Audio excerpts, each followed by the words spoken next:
Muito boa noite, bem-vindos ao Momento Antagonista com Cláudio Dantas. Hoje, 8 de outubro, terça-feira, eu trago para vocês as principais notícias do dia. Logo mais cedo, nós tivemos aí uma decisão do ministro Vital do Rego, do TCU, de suspender a propaganda do pacote anticrime.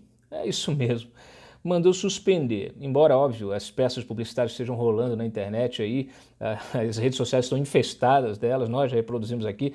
Eles, de qualquer forma, o ministro resolveu suspender, segundo ele, há fortes indícios de que a contratação da campanha publicitária não se enquadra na ação orçamentária publicidade de utilidade pública, ou seja, não é utilidade pública você fazer uma campanha para aprovar medidas para melhorar a segurança pública, para combater a corrupção, nada disso, né? É difícil saber o que é utilidade pública para essa gente. É uma decisão, a decisão do ministro ela é feita com base num pedido do procurador, Lucas Furtado, junto ao TCU, está aí também num ativismo importante, já comento isso, e ele acolheu um pedido dos deputados Orlando Silva, Paulo Teixeira e Marcelo Freixo e do senador Randolfo Rodrigues. Obviamente que esse tipo de decisão precisa ser debatida no plenário, tá? Porque realmente não cabe uma decisão monocrática de um ministro fazer esse tipo de ação, né, de suspensão, e especialmente porque não há, inclusive, histórico do TCU nesse sentido, né? Nós temos aqui um relato de várias outras campanhas de publicidade, por exemplo, no governo Temer, campanha para aprovar o teto de gasto. Eles não fizeram nada. Campanha para aprovar a reforma da Previdência do Temer, não fizeram nada, mais de 100 milhões, não fizeram nada. Campanha da Dilma, né, até para a lei de combate à corrupção, também ninguém fez nada. E de repente, no caso aqui do pacote anticrime do Sérgio Moro, aí vira uma polêmica, um escândalo, né? Vira um escândalo. O que é interessante é que esse procurador, o Lucas Furtado, no pedido lá que ele fez para o Vital do Rego, ele disse o seguinte, que nesta campanha houve possível direcionamento de verbas publicitárias em decorrência de interesses pessoais e ideológicos do governo, ok? E que, segundo ele, essas peças publicitárias incentivam, abre aspas, sensação de insegurança no Brasil, fecha aspas.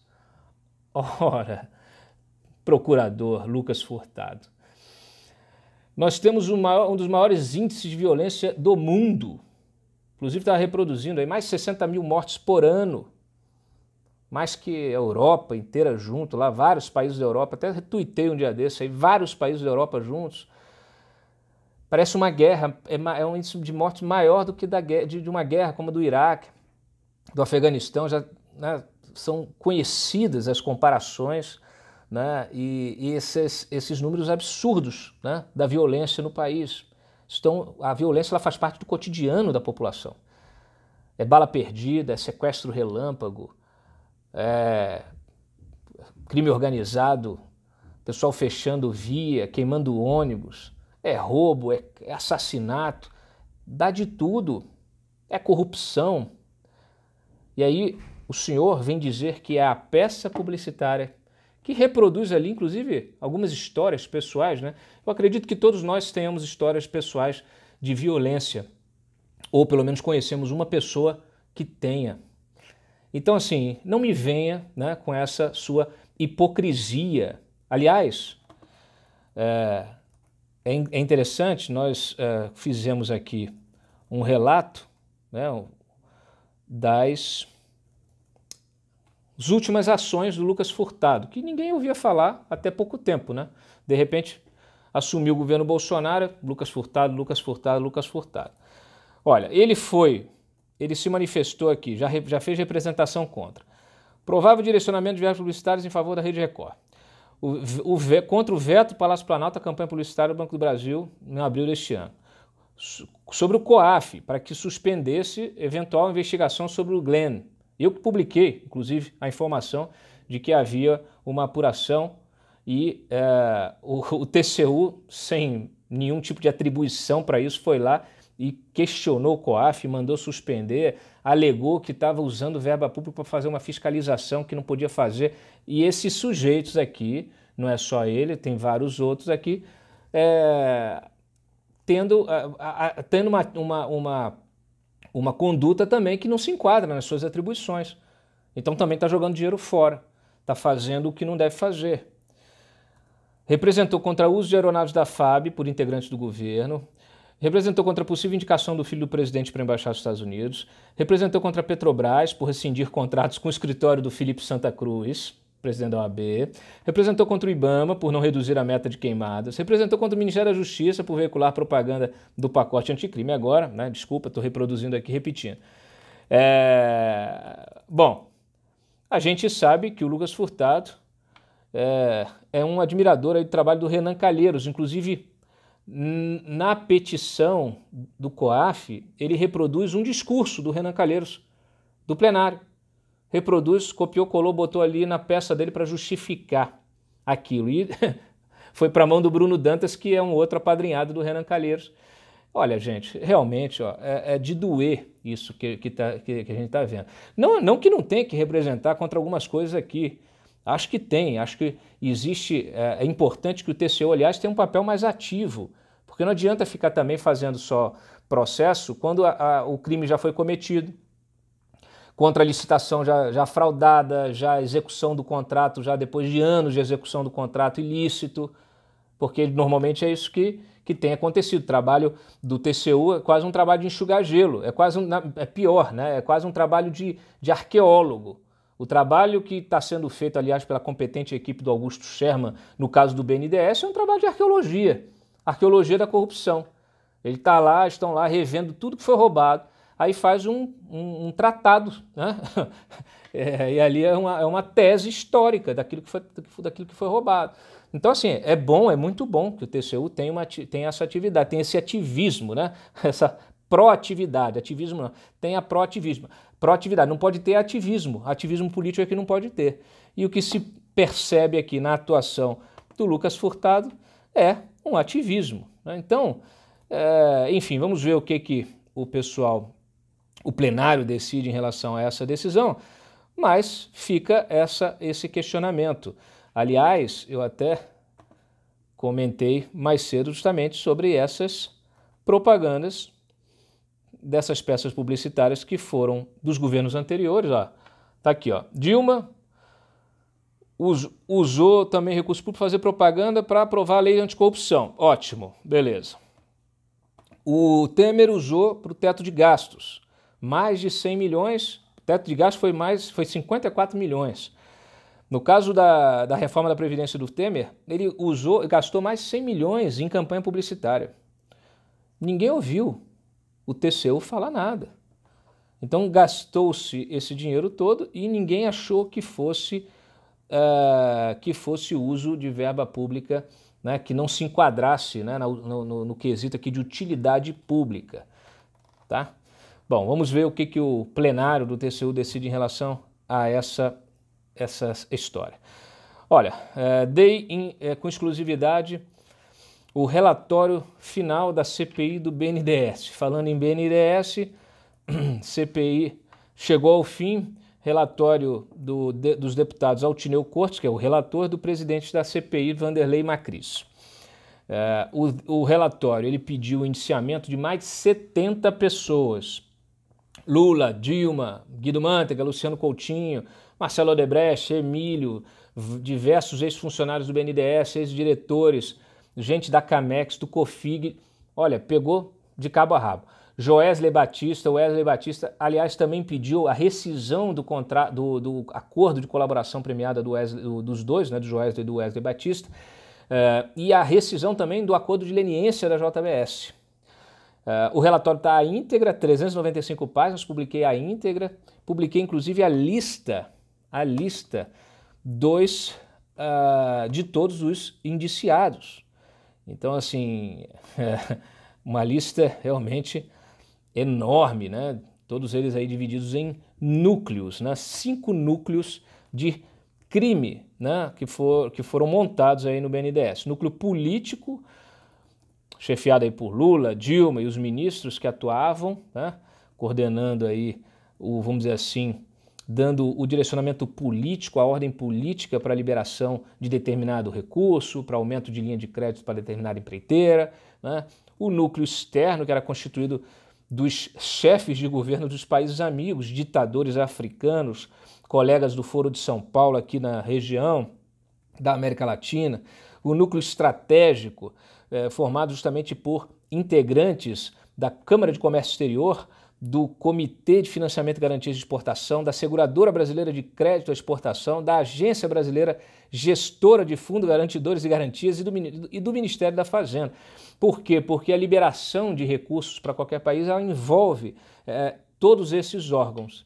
E houve mudança, eu publiquei aqui inúmeros casos, aliás, várias descobertas do TCU, várias investigações nossas aqui também constam, inspiraram ali apurações da CPI. A CPI ela tem um mérito de sistematizar todo o roubo do BNDES. Crime de lesa pátria, enquadrar aqui o Lula em corrupção, com a formação de quadrilha. Eu acho que eles tinham que enquadrar o Lula em crime de lesa pátria, porque você pegar dinheiro do cidadão brasileiro, fazer obra no exterior enquanto a infraestrutura brasileira aqui tá no chão, emprestar dinheiro para a JBS comprar frigorífico nos Estados Unidos enquanto fecha a porta dos frigoríficos aqui. Quer dizer, você gera emprego lá e fecha as portas aqui e desemprega aqui. O nome disso é lesa pátria, não tem outro nome, tá? Núcleo operacional formado por agentes públicos e políticos que atuaram de alguma forma para interferir no atendimento e andamento dos pleitos de financiamento ou aporte capital do BNDES. Então tem lá, inclusive, um organograma com as setinhas da corrupção. Então, parabéns ao trabalho dos deputados. Tem CPI que tem resultado, sim. É óbvio que aqui são sugestões de indiciamento. Muitos dos crimes relatados aqui já estão sendo investigados, outros precisam ser investigados, como eu sempre cobro, né? E por que não, se você faz uma sugestão aqui, isso ainda vai ser votado, obviamente, tal, podia ser acrescido dessa questão do crime de lesa pátria, isso cair na mão de algum procurador mais corajoso que resolva abrir uma investigação, uma apuração da violação desse crime, né? Isso é minha opinião, Bom, é importante a gente, aliás, nesse contexto aí de Odebrecht, o cacete, nós tivemos o pedido da Caixa para falência da Odebrecht, decretação de falência da Odebrecht. A Odebrecht hoje reagiu, dizendo que a Caixa age com má fé. Não é bonitinho? Segundo a construtora, o objetivo da ação da Caixa é conquistar mais espaço na negociação que a empresa tem mantido de forma ativa com seus credores. E que o pedido da Caixa é irresponsável e traz insegurança jurídica. Abre aspas, o banco feriu princípios de lealdade processual e boa-fé de forma contrária aos princípios mais basilares do processo civil. Segundo eles, a falência da Odebrecht seria catastrófica para o mercado, para a sociedade brasileira e para os seus credores. Certamente. 51 bi aqui só de débito direto. Má fé. Vamos lá. O líder, um dos grandes líderes do Centrão, o deputado Arthur Lira, virou réu por corrupção lá no STF, olha só. Foi acusado de receber R$106 mil em 2012 do então presidente da CBTU, lá de Alagoas, Francisco Colombo, como propina para mantê-lo no cargo. Denúncia diz que o assessor pegou dinheiro no aeroporto, por orientação do deputado, tentou esconder as notas debaixo da roupa, na cueca talvez. Os ministros da primeira turma rejeitaram a acusação por lavagem, por entenderem que não houve tentativa de esconder a origem ilegal e dar aparência lícita ao dinheiro. Em nota, a defesa do deputado lamentou a decisão, apontando falta de coerência na denúncia. Denunciar o sujeito por R$100 mil, um cara como Arthur Lira por R$100 mil, tenho certeza que o Arthur Lira tá chateado com isso. Se fosse 100 milhões, tudo bem, mas 100 mil é sacanagem. E falando em STF, Luiz Roberto Barroso enviou para o Dias Toffoli, né, um ofício justificando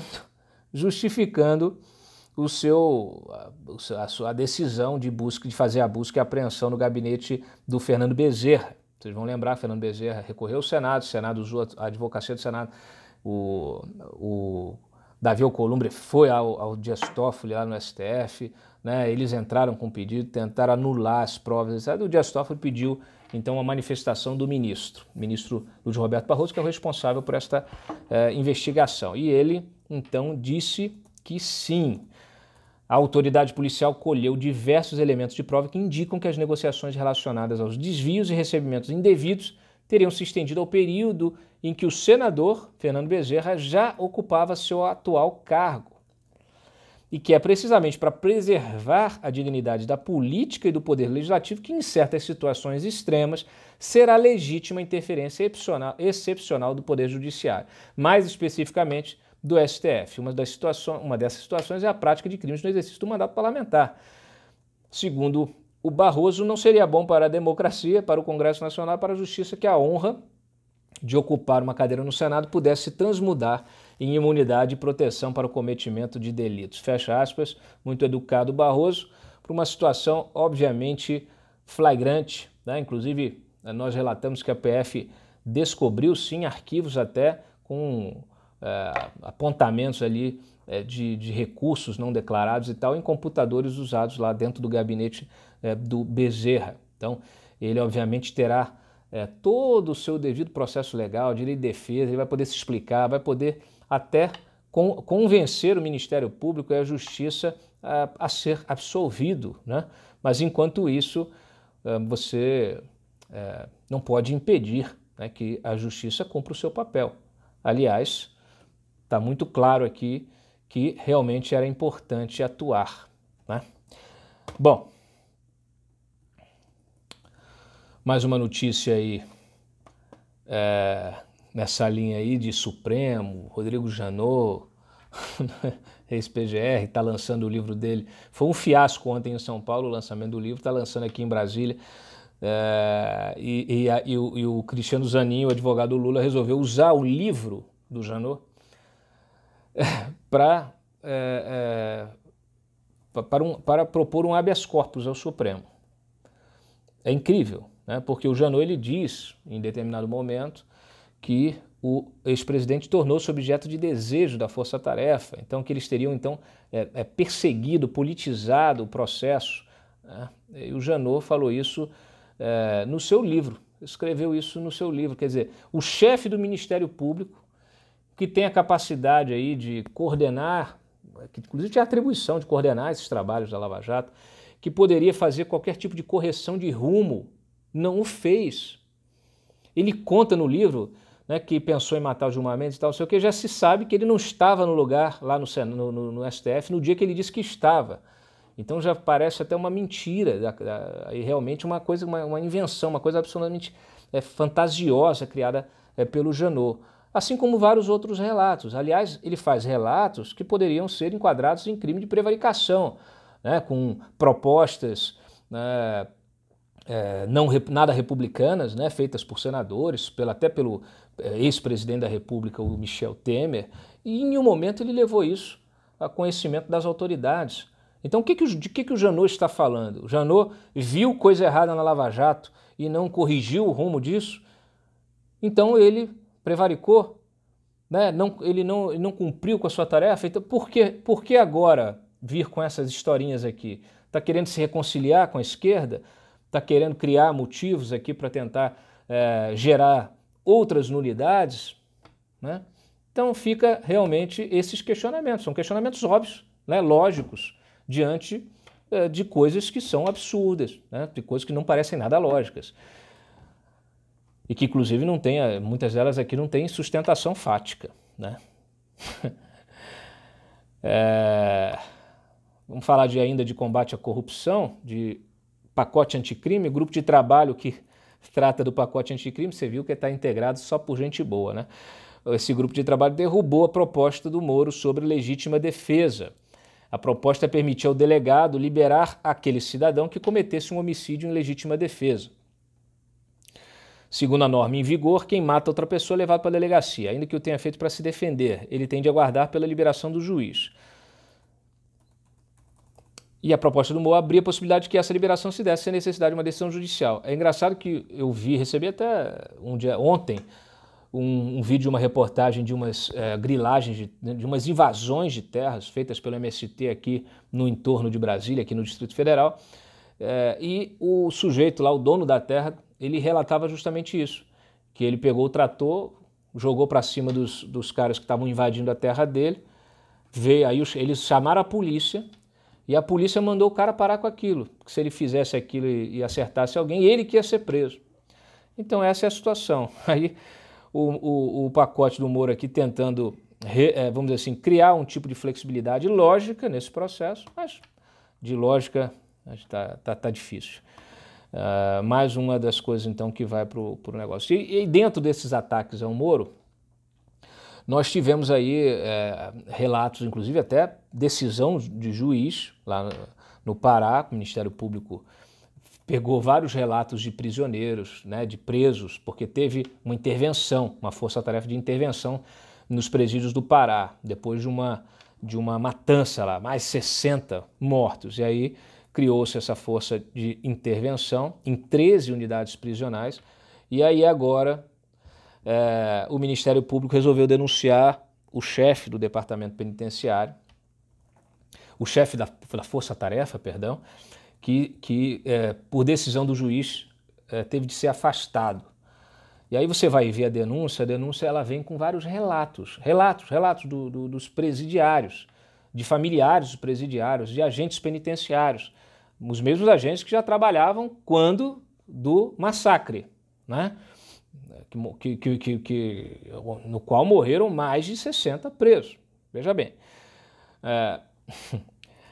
Aí tem um vídeo de um sujeito que os caras gravaram, o sujeito de costas com um buraco na coluna, assim, nas costas, né? Um buraco feio, um negócio esquisito ali. E eles falam assim, ó, tá vendo, isso aqui é bala de borracha. E eles falam de tudo, né, nesses relatos, falam que manda o cara raspar a cabeça do pênis, tirar a pele,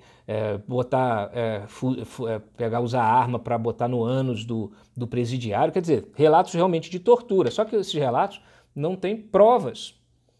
Não tem provas, e o Ministério da Justiça está questionando justamente isso, assim, onde estão as provas disso? Aí pegaram como prova, por exemplo, o vídeo desse presidiário que tem um buraco na coluna, nas costas lá, que ele disse o seguinte, isso aqui é bala de borracha que os agentes jogaram assim, atiraram nas costas do cara, não sei o que e tal. Aí depois levaram o cara para enfermaria lá do presídio. E aí ele admite, ele mesmo, o presidiário, fala assim, não realmente a gente inventou isso, esse buraco é de furúnculo. É um furúnculo. E aí a enfermeira fala, inclusive está tratando, nós temos a ficha dele aqui, ele está recebendo tratamento disso tem dias. Então, gente, olha, realmente é um negócio assim fantástico. O Ministério da Justiça soltou uma nota, tá? Óbvio que por trás dessas denúncias todas nós temos várias ONGs aparelhadas, inclusive ontem tivemos aquela notícia, né, do advogado do PT pago, que está sendo investigado aí provavelmente por ter sido pago pelo PCC, e dentro disso tem uma ONG que é feita, que é tocada por advogados dos chefes das facções, PCC, Comando Vermelho, amigos dos amigos, essa turma toda. Então, e essa ONG, ela tem uma ação política fantástica. Está sempre aqui em Brasília, participando de eventos aqui no Congresso, se encontrando com o ministro do Supremo, se encontrando com autoridades, com deputados, com senadores, fazendo um lobby enorme, justamente, inclusive integrando comissões de debate de leis, né, de execução penal, por exemplo. Então, representando os interesses dos criminosos, para além dos autos, né? Esses advogados, eles estão representando os interesses dos criminosos, dos chefes dessas facções, para além da representatividade dentro dos autos. Não se trata de uma representação do processo que ele foi condenado, não. Isso aqui já é uma representação política. Então, é como se nós tivéssemos realmente um partido, as facções formando uma espécie de partido, ou a sociedade organizada, a sociedade prisional organizada, através dessas ONGs, fazendo lobby para derrubar o pacote anticrime, para derrubar, entraram com a DPFs, né, com as ações no STF para derrubar uma portaria do Moro, que é a 157, que restringe as visitações aos presídios, coloca regras mais duras para essas visitações, justamente porque nessas visitas o pessoal leva arma, leva celular, leva, né, recado de um para outro, os caras comandam o crime do lado de fora a partir das cadeias. Então, o que se quer é restringir isso, tentar reduzir ao máximo essa possibilidade. E eles estão numa luta ferrenha, foram até a Comissão Interamericana, né, de Direitos Humanos da OEA, contra o pacote anticrime, contra essa portaria, né, no caso, e vários fazem eventos aqui com participação dos advogados do PT, os advogados de gente da Lava Jato, com participação de deputados do próprio PT, do PSOL, né, do PCdoB, do PRB, ex-PRB, agora republicanos, né? Então, a gente precisa fazer uma leitura muito mais ampla do que acontece hoje na política e com o que acontece também no judiciário, né? Com a atuação do Ministério Público. Muitas vezes você tem uma ação dessa, uma denúncia dessa, mas essa denúncia ela está fundamentada em quê? Tem fato ou é só relato? Porque é a mesma justificativa que os próprios advogados dos réus da Lava Jato falam: você não pode ter denúncia só baseada em delação premiada. Tá certo. Os ministros mesmo falam, né, criticam. Essa denúncia foi arquivada porque ela só tinha o relato, né, do delator. Tá certo. Então tem que valer para os dois lados. Então você não pode fazer uma denúncia grave, né, com acusações a servidores, né, de tortura e maus tratos, etc., se você não tiver prova. Faz um exame no ML e comprova que houve aqui relato, junta tudo, junta os documentos que forem necessários, junta depoimentos, junta fotos, junta qualquer tipo de registro que seja necessário. Né? Então não adianta você dizer que foi, o cara foi, aconteceu isso. Bom, tem que provar que aconteceu. Né? Senão cai no problema da delação premiada que não tem prova. Então, os delatores que fazem delação sem prova não podem ser delatores, não podem ter prêmio, não podem ser premiados da mesma maneira. Então, tem que valer para todo mundo, a regra tem que valer para todo mundo. Vou encerrando por aqui. Uma pitadinha aqui, um assessor do PT que ganhou aquela Mega Sena lá, que foi um bolão, ganhou de novo na Mega Sena. Dessa vez ele levou a quadra. Foi menos, né? Levou aqui, daquela vez os ganhadores, cada um levou aí 2,5 milhões e tal, e aqui ele agora ganhou R$500. Eu fico pensando, se o sujeito ganhou na Mega Sena 2,5 milhões, tem alguns que tinham 2 cotas, 3, 4 cotas, às vezes o cara levou 5 milhões, 10 milhões de reais na Mega Sena. O cara acertou uma vez na Mega Sena, ganhou esse. Ele vai continuar jogando? Por que ele vai continuar jogando? Que coisa estranha, né? Enfim.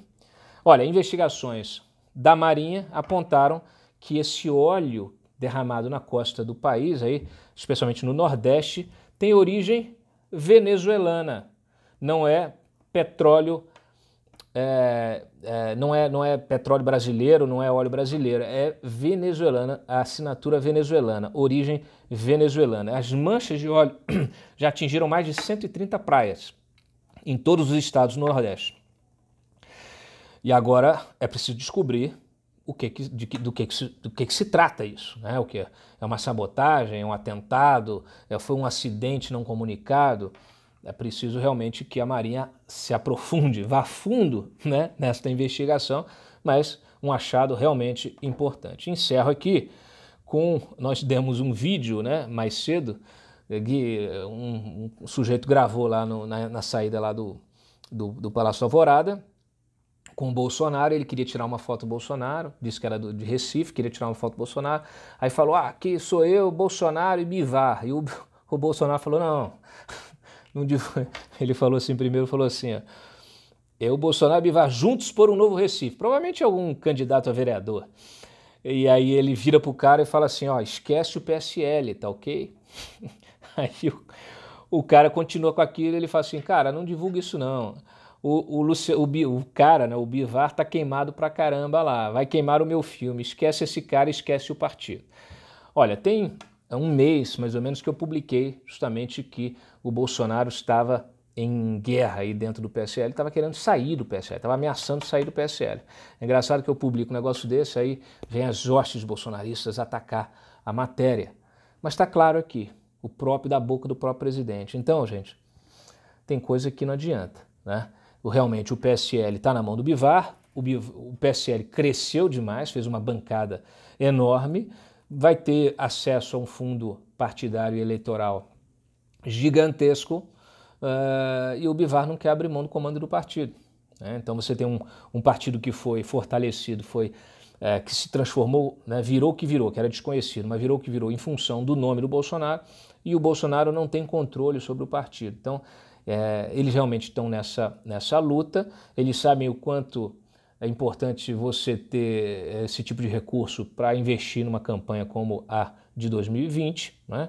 Campanha municipal, e ao mesmo tempo parece que essa situação aqui ela é insolúvel, né? Então, um partido também que virou um Frankenstein, né? Com muitos dos seus integrantes parlamentares até votando contra o governo, votando junto com a oposição, junto com o PT, junto com o PSOL. Então, o que você faz com um partido desse? Realmente fica difícil. Então, ou você assume o comando do partido e faz uma refundação do partido, que inclusive era o que alguns integrantes queriam, Felipe de Orleans queria fazer isso, etc. e tal, ou você parte para outra, né? Então, é o que está se desenhando, só que é preciso correr. Se for para participar de da campanha do ano que vem com um novo partido, eu acho que já está muito em cima, só se ele já pegar um partido pronto que já esteja rodando. Bom, fica aí, vamos acompanhar esse e outros temas. Eu agradeço sempre a audiência de vocês, não deixem de curtir o vídeo e compartilhar nas suas redes sociais. Eu volto amanhã em mais um Momento Antagonista. Tchau!